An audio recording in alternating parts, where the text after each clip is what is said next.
এক যে ছিল ছোট্ট সবুজ বন। একদিন সেখানে ভেসে এলো ভারী এক শব্দ।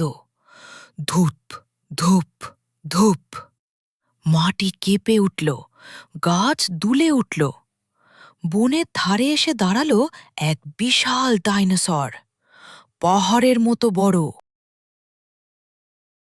ওমা! ভয়ে সবাই ছুটে পালালো। খরগোশ ঢুকল গর্তে, শিয়াল লুকালো ঝোপে, কচ্ছপ ঢুকে গেল নিজের খোলসে। সবাই ফিসফিস করে বলল, এত বড়, নিশ্চয় রাক্ষস, কেউ ওর কাছে যেও না।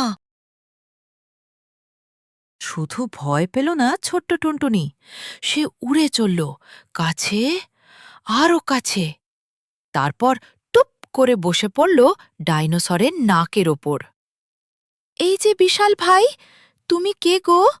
এখানে একা একা কি করছো? ডাইনোসর নরম গলায় বলল, আমি বন্ধু খুঁজতে এসেছি, কিন্তু আমাকে দেখলেই সবাই পালিয়ে যায়। তার বড় বড় চোখ ছলছল করে উঠল। টুনটুনি বলল, কেঁদো না ভাই, আজ থেকে আমি তোমার বন্ধু। কদিন পরেই এলো ভীষণ ঝড়।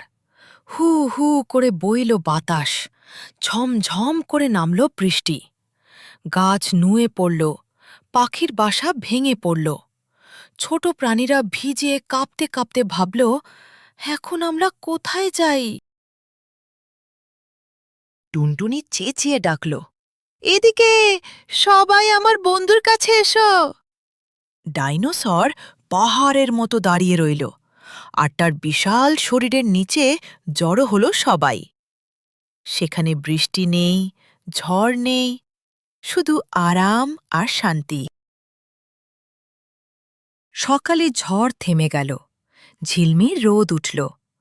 সবাই মাথা নিচু করে বলল, তোমাকে না জেনেই ভয় পেয়েছিলাম, আমাদের মাফ করে দাও বন্ধু। ডাইনোসর হাসল মিষ্টি করে, আর টুনটুনি গেয়ে উঠল, চেহারা দেখে ভয় নয়, মন ভালো হলেই বন্ধু হয়।